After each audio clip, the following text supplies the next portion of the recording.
예, 지금 축구는요, 후반 계속 진행되고 있고, 역시 1대1 상황이 지속되고 있다는 거 알려드리면서 첫 번째 인터뷰 가겠습니다. 이태원 참사.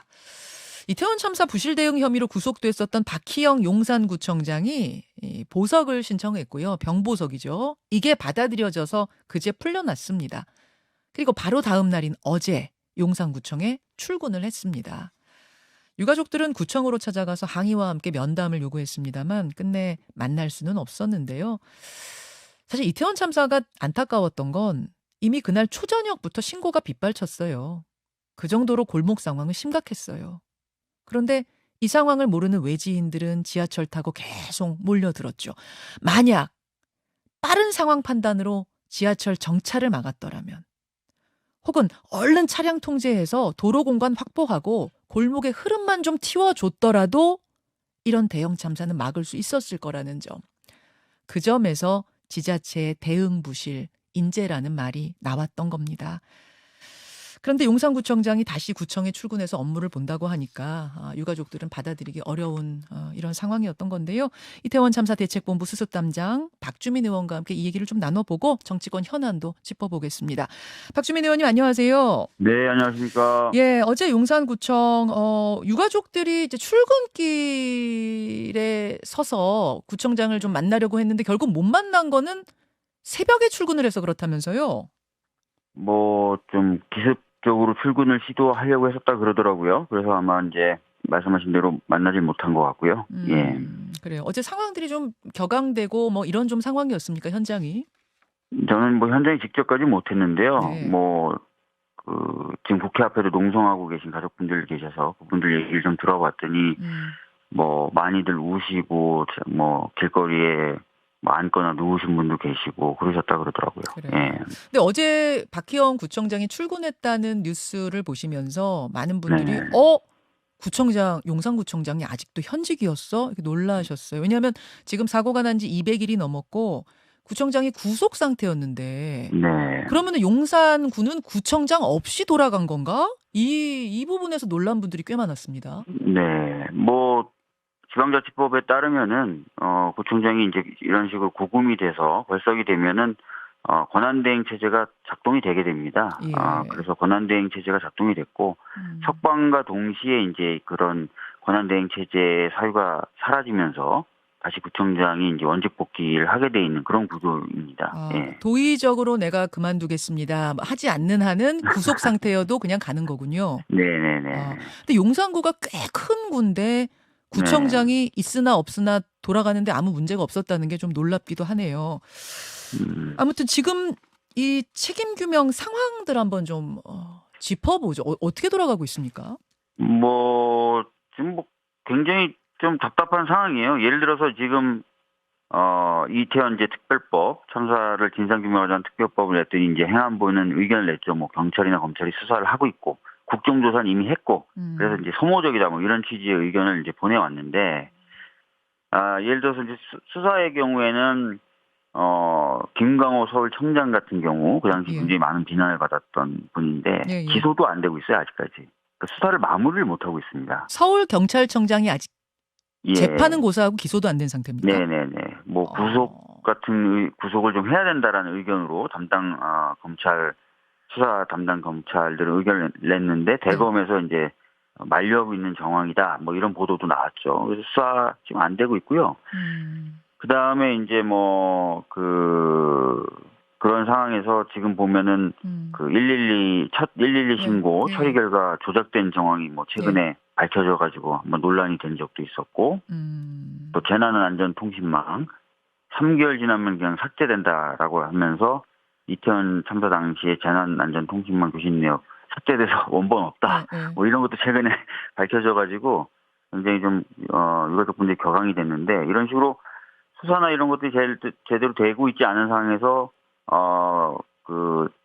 수사나 조사의 어떤 기반이 될 수 있는 자료들은 지금 삭제되고 있고 또 국정조사 때 허위 보고했었다 이런 정황들도 계속 드러나고 있는데 그런 부분에 대해서 제대로 좀 밝혀지지는 않고 있고 이런 상황입니다. 그럼 지금 처벌받은 사람은 누구예요? 이 지금 사안과 관련해서. 기소돼서 재판이 진행 중인 사람들은 있죠. 근데 방금 예를 들어 박희영 구청장도 기소돼서 재판은 받고 있는 거예요. 근데 예.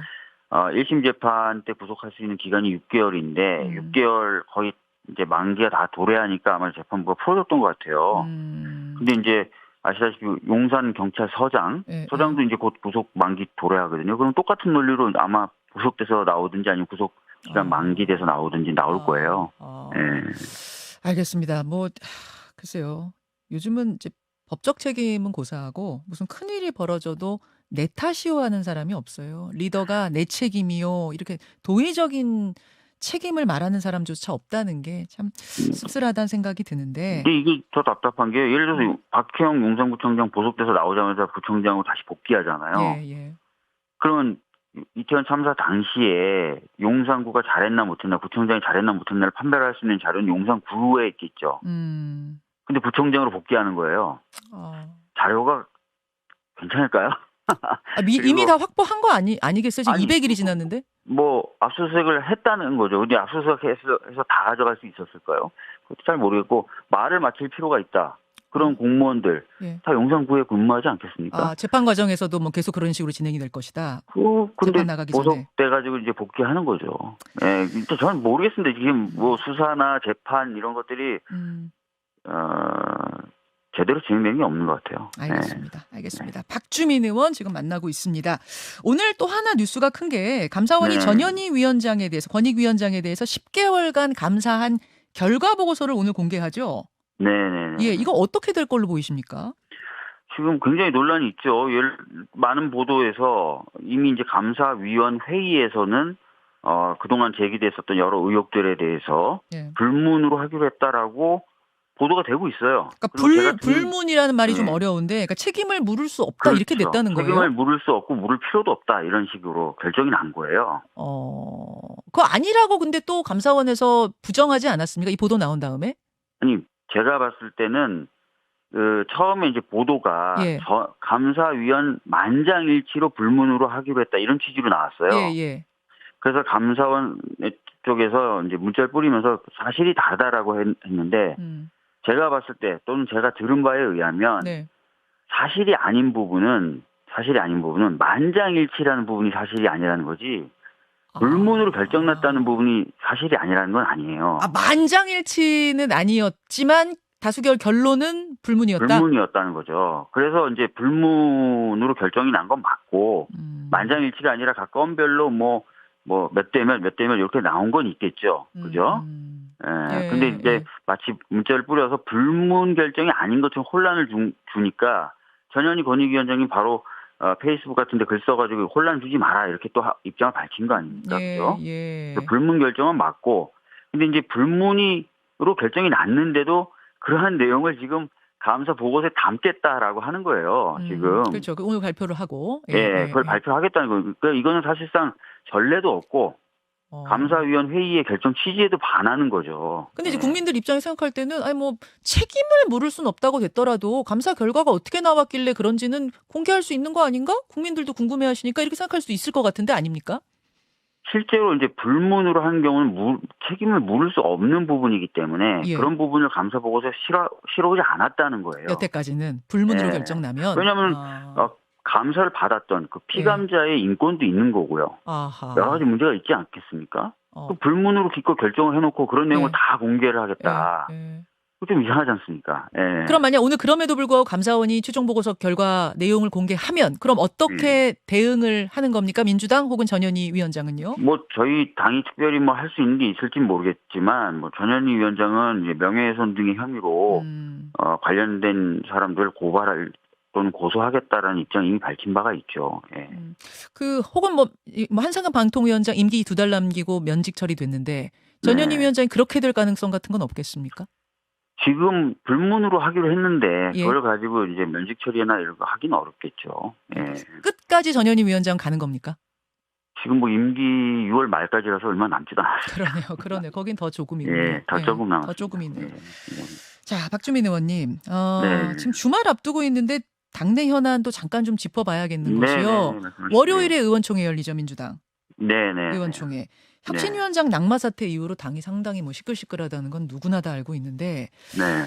들리는 얘기로는 민주당 의원들뿐 아니라 당직자와 보좌진들까지 뭐 개파로 나뉘어서 지금 심리적인 분당 상태다. 심리적 음. 분당 상태다. 이런 얘기 들려요. 체감하세요? 아, 제가 이제 뭐 느끼는 바는 뭐 사람마다 좀 다르겠지만 지금 말씀하신 그 정도까지는 아니지만 그래도 의원들 간의 대화가 상당히 줄어든 것 맞는 것 같습니다. 예.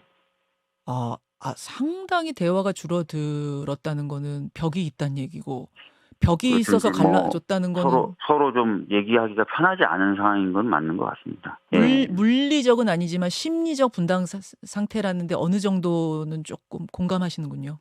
아니 뭐 분당 상태 또는 뭐 보좌진까지 개파로 갈라져라고 표현하신 부분에 대해서는 제가 동의하지 않는다고 이미 말씀드렸고요. 음, 그 정도까지는 아닌데 이제 과거에 비해서 의원들끼리 편안하게 대화를 나누기가 좀 어려운 그런 분위기는 있다라는 말씀을 드리는 겁니다. 예. 심리적 분당 상태라는 말은 뭐 제 얘기는 아니고 안민석 의원이 그런 용어를 쓰셨더라고요. 근데 이게 사실 일종의 금기어였잖아요. 이게 금기어였어요. 근데 5선의 중진 친명이라고 분류되는 의원이 써버리면서 이게 진짜 이렇다면은 이건 정말로 전과는 좀 다른 상황들이 펼쳐지는 게 아니냐라는 얘기들을 하기 시작했는데 어떤 수습책이 있겠습니까? 뭐 첫 번째는 조금 서로 입장이라든지 또는 뭐 이런 것들이 좀 다른 의원들끼리 좀 모여서 네. 얘기를 좀 나누어야 될 것 같아요. 편하게. 그리고 이제 극단적으로 치닫는 이제 그 의원들 사이에 중간지대적 역할을 하는 의원들이 좀 생겨나야 될 것 같습니다. 그래야 중재 대화가 역할, 되는 거거든요. 조정 역할. 그래야 대화가 되잖아요. 그래서 그런 어떤 움직임도 지금 있습니다. 그래서 좀 요 시기를 좀 잘 현명하게 좀 서로 대화해 가면서 예. 다독여 가면서 좀 한다면은 아까 말씀하셨던 그 정도 상태는 저는 아니라고 보고 있기 때문에 충분히 좀 잘 극복할 수 있지 않을까 싶습니다. 예. 혁신위원장이 9시간 만에 낙마하면서 이게 상황이 심각해진 건데 그렇다면 혁신위원장을 빨리 다시 찾아서 빨리 출범을 시켜야 이게 좀 정상 궤도에 오를 것 같거든요. 좀 찾고 있습니까? 뭐 찾고 있다는 얘기는 들려요. 뭐 물망에 어느 분이 오르는지까지는 제가 모르고 있지만 예. 뭐 몇몇 의원들이 이제 좀 물망에 오를 만한 분들, 오른 분들 좀 찾아다니고 있고 뭐 그런 얘기가 제 귀에도 들리고 있는데 뭐 되게 쉽게 찾아지지는 않는 것 같고요. 그다음에 빠르게 찾는 것보다는 좀 잘 찾는 게 또 중요하지 않겠습니까? 그래서 그렇죠. 속도만을 또 중시할 수는 없지 않을까 이런 생각이 좀 듭니다. 지금 굉장히 중요한 부분 말씀하셨어요. 빠르게도 중요하지만 지금 잘 찾는 게 모두 다 네. 공감하는 인사를 찾는 게 중요한데 근데 그 공감하는 인사가 지금 과연 이런 상황에서 있을까라는 생각은 좀 듭니다. 이게 나오는 언론계에 돌아다니는 이름들은 있어요. 후보자 명단. 제가 한번 이야기해 볼게요. 예를 들어 우상호 의원, 뭐 이탄희 의원, 홍익표 의원, 추미애 전 장관, 유인태 전 사무총장 이런 분들 또 김부겸 전 의원 뭐 이런 분들 이름이 돌아다닙니다. 이분들 다 타진하고 계시는 거예요? 진짜? 뭐 아무래도 지금 현재는 좀 당 외부 분들을 좀 집중하는 것 같아요. 외부로 일단은. 당 외부 분들을. 그러니까 사실은 뭐 이제 좀 민주당을 객관적으로 좀 바라보고 좀 아픈 그런 조치들도 할 수 있는 분들이라면 좀 외부 분들이 우선 좀 적합하다는 판단을 좀 할 수 있겠죠. 그래서 외부 분들 중심으로 좀 알아보고 있는 것 같습니다. 예. 외부 분들 찾아보다가 거기서 뭐 마땅한 사람을 찾지 못하면 그때 이제 내부로 오는 겁니까? 뭐 안 되면 그럴 수도 있겠죠. 알겠습니다.